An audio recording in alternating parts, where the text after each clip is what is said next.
First Class Fatherhood. That is where Alec Lace comes in with his popular podcast. And one of the most interesting was on a podcast. Alec Lace interviews high-profile fathers from actors to NFL players with a vision to change the narrative of fatherhood and family life.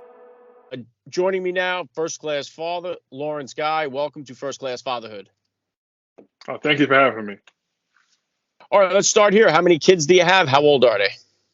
I got 3 of them, girl, boy, girl, 5, 3, and 1. Very cool. You're going to try to even the score? Well, one more, or you all done? That's what my wife wants, one more, so that's what we're going to have, is one more. You don't get to say sometimes. Yeah, listen, I got 4 myself, so I'm right there with you. If you could, Lawrence, please, just for the people that are listening that don't know, just hit us with a little bit about your background and what you do. My name is Lawrence Guy. I play for the New England Patriots. I'm a father of 3. I have a foundation called the Lawrence Guy Family Foundation that helps uplift kids and women of abuse. All around, I'm a great person, loving father, and a man of faith. I love that, Lawrence. And then take me back then, if you could, then about how old were you when you first became a dad, and how did that experience kind of change your perspective on life? Hold on. How old was I? That's a good one. Geez, I feel old now. 32. I was 27, turning 28. I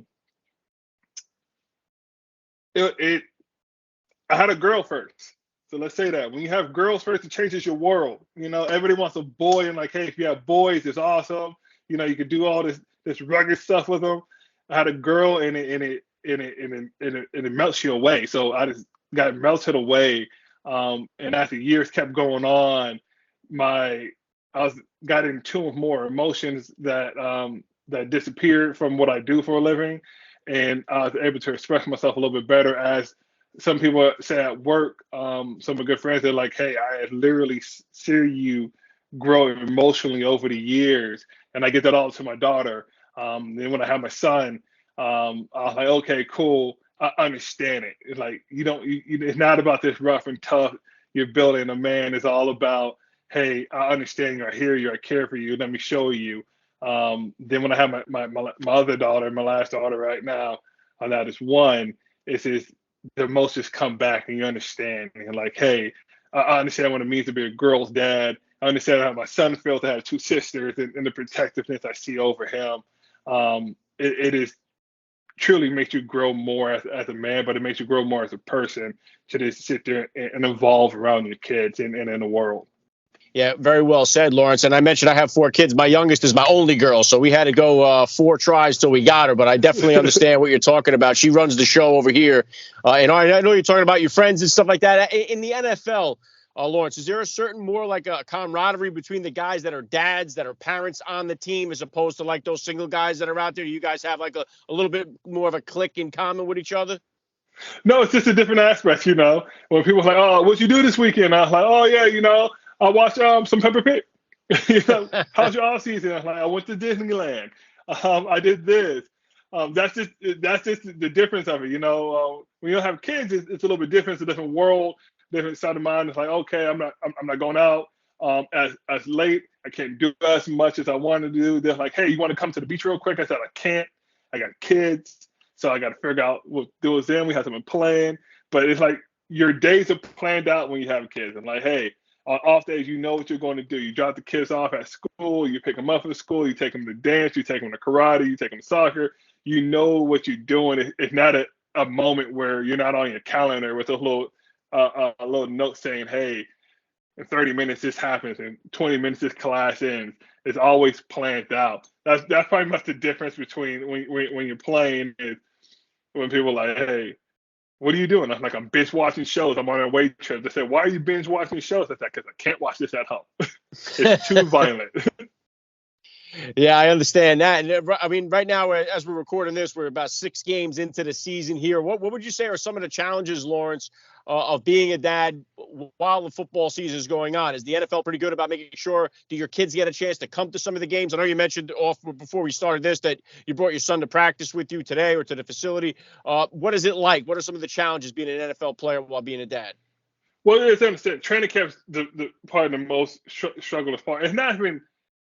I feel it's more about how's it feel to be a mom, being married to an NFL player because they have most of the duties. I'm gone from the mid morning to the afternoon, so all those duties are for them, especially young ones. But for us, it's just hard. You don't get to see kids as much during season. Training camp, you're in a hotel at nighttime. If you're doing joint practices away, you're away for a week or two. And you come back, and most of the time, you have real young ones, babies. Sometimes they go to sleep around 6, so you really don't get to see them in the morning until your kids start school. So when my kids are in school, so they wake up with me. So I'm like, hey, we're up, we're moving, we're getting dressed. I see them back at get home around 5, 6, and like, how's your day? And they tell me, then we start dinner and go to bed. But sometimes you don't get that. If you're on a away trip, you're gone on Friday, Saturday, or if you're on a West Coast trip, you're gone for a week, or you're constantly busy, because it goes from treatment to this. So the aspect of seeing your kids, it's not really there sometimes, but there are occasions where you're able to bring your kid to work. Like today, my son had a meltdown at school, and I get a phone call from my wife saying, "Hey, he's having a meltdown on drop off." I hear him screaming in the background. I'm at the facility doing treatment, about to work out. I said, "All right, bring him to work." And he got there, and I said, "Hey, bud, this is the first and last time. You can't have meltdowns at school, but you get to come in with me today."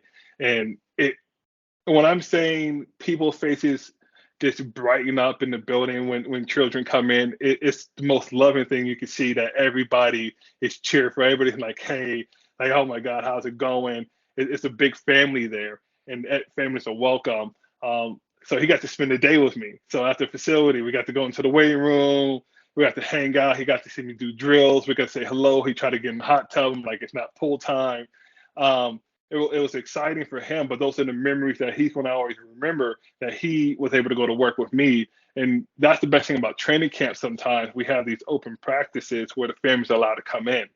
And when they're allowed to come in, they can go on the field. I throw my kids on top of the field goal post. Only stuff that people get to do in college, they got to do it at the a toddler. It's those memories that you want to build, and it's amazing that they get to see what you get to do because you're gone so much. But like I said, it's a very warming feeling to be able to bring them in and bring those memories to see where I'm at all day. But it's even more warming to see your coaches, your teammates, your friends enjoy around that when kids do come in of, "Hey, let me get a high five, let me get knuckles. Do you guys want to get it? You want something to eat?" It's always exciting. What do you want to play on the radio? One of my teammates literally put the console song on his stereo in a weight room as everybody's working out just because he saw my little one. Those are the moments that you always want to cherish. Yeah, it's so cool, Lawrence. And just like you say, on the players' faces, like I've been blessed to be able to, I brought this podcast to the last 4 Super Bowl media days where I've been able to ask all the dads playing in the Super Bowl about fatherhood. And I was there at Super Bowl 53, had a chance to talk to Tom Brady and get a chance to experience all that. And the faces of the players, on media day, they're always getting hit with all these off the wall, oddball questions. And when you start asking them questions about their their fatherhood journey and their kids, you just see the faces light up on the players. And it's just a whole different ball game and what really matters and stuff. And what was that like for you to experience? I'm trying to do the math there. Would you have won when you won the Super Bowl with the Patriots? And what was that like, sharing that experience with your family? Well, it was amazing. So the best part about the Super Bowl is it's stressful. Let's just say it's all stressful, getting everybody down and all that. But I think the best part is picture day. Picture day is an amazing feeling. You go get your family photos. You get photos with people that care for you out in the building.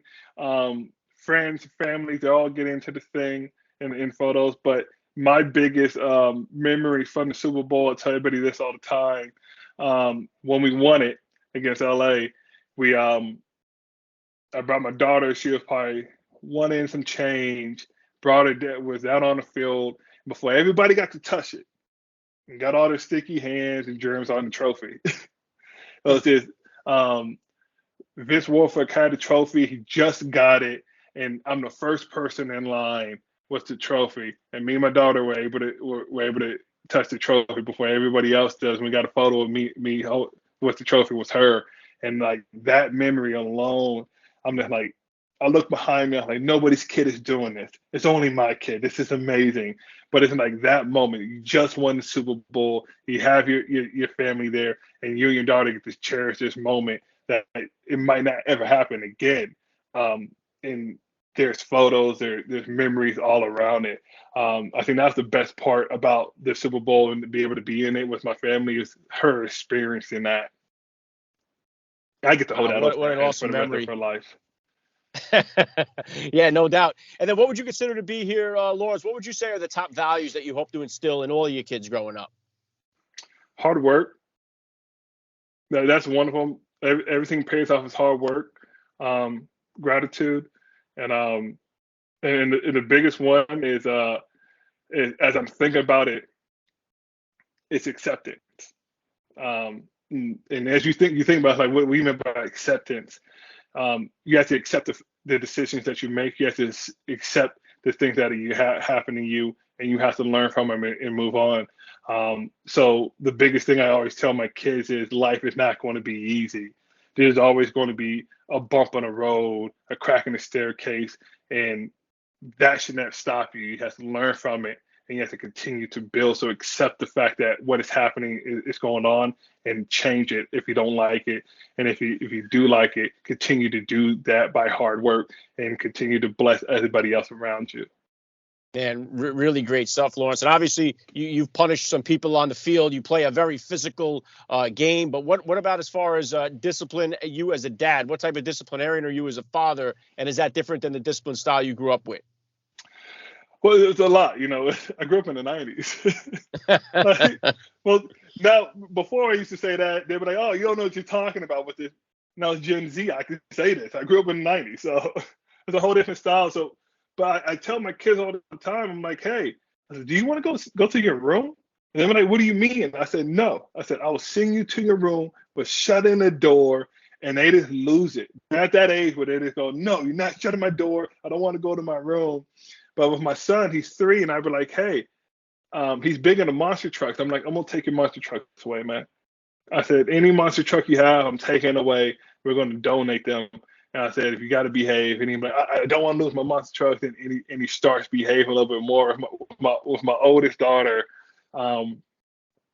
everybody says the gentle parenting method. Everybody should try it.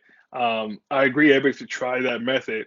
But as adults, and as parents, we all know we need to give that your children that look. And everybody knows that look. And I make sure all my kids understand the look that they get when they're in trouble. And they're like, the attitude better change real fast, or you better go to your room real fast. One of the two things. So I give them a look, and I take stuff away, and I try to talk it out. And pretty much I try to have an understanding that you don't get something, or you don't get rewarded for misbehavior. You only get rewarded for behaving. And if you think that you're going to continue to get rewarded, you're going to continue to get stuff, and you continue to have access to stuff of bad behavior, it's not going to happen. And that's gone from waking up in the morning to going to sleep at night. It's just as you say, it's a constant challenge. Kids like to challenge your patience. Yeah, there's no doubt about that. Yeah, I'm feeling the same over here. And what about, I know you said training camp is the most difficult part, and then you got the whole season. It's a long season. We got extra game in the season now. Postseason, if that comes out, that makes the season even longer. Is there something that you look forward to doing with the family when the season is finally complete? I know the kids, you still got school and stuff like that going on, but is there one particular thing you like to do with the family once the season finally gets to its conclusion? We go to Disney. So, like, whether you win the Super Bowl or not, no, we're going to Disney. So we have so much Disney stuff in our house. It's unreal. So ever since my daughter was born, we have made it, and we live in Florida, so that's the best part. So we made it to go to Disney every single year. This year they're going to Disney twice because we were in Vegas for a week, so they came down to Florida and went to Disney. But we make sure that they get to experience that Disney theme. I remember as a kid, I went once, and I was like, man, that'd be awesome to be able to go all the time. And we get the season passes, so we make sure that we hit Disney once a year. As a hey, season's over, we understand we're going to hit Disney. That for you guys to do it. If you have girls, you understand the Disney dresses are life. So we go to Disney and get the Disney dresses. And like, hey, we got to get the Disney dresses, get a couple of sizes up so they can have them for a little while. But that's the biggest thing, just to build that joyful memory.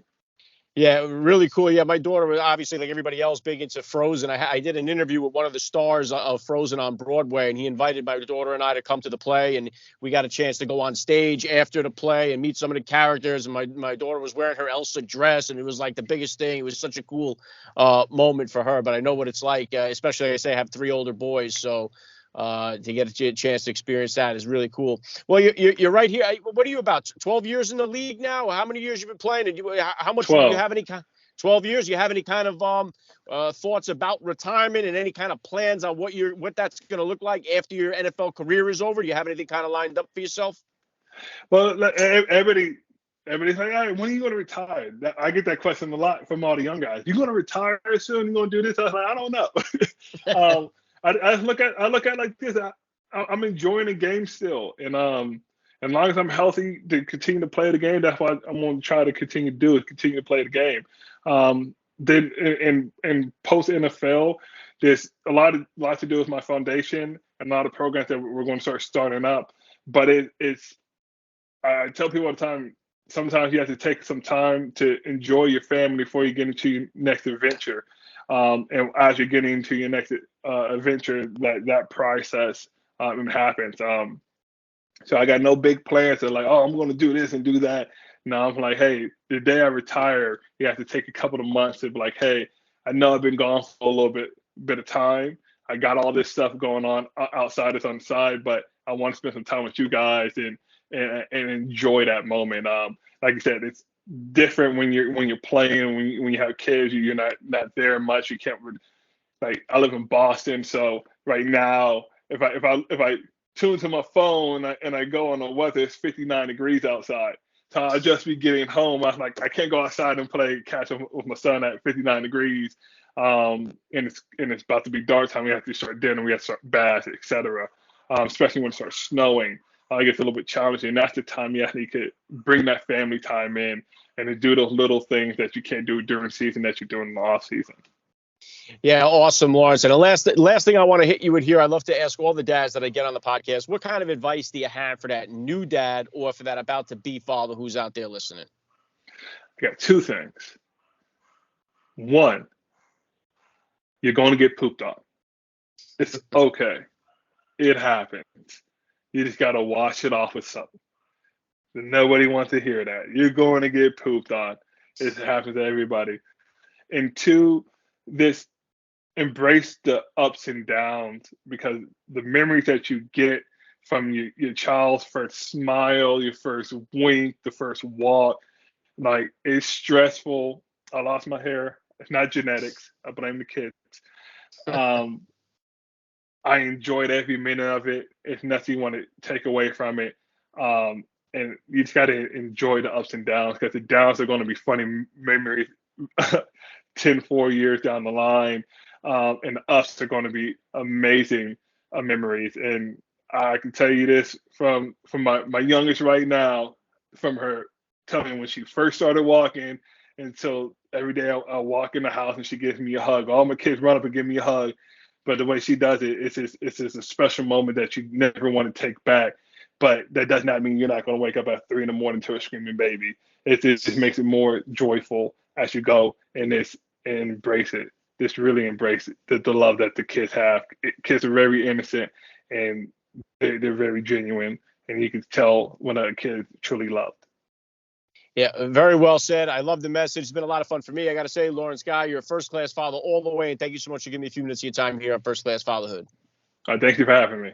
You have been listening to First Class Fatherhood. First Class Fatherhood is a family-made media podcast. please visit www.firstclassfatherhood.com or www.familymade.com to find out more details. You can order First Class Fatherhood Advice and Wisdom from high-profile dads on Amazon.com or wherever books are sold. Thank you for listening to today's podcast. Proverbs 22:6 tells us, train up a child in the way he should go, and when he is old, he will never depart from it. God bless, and I'll catch you next time.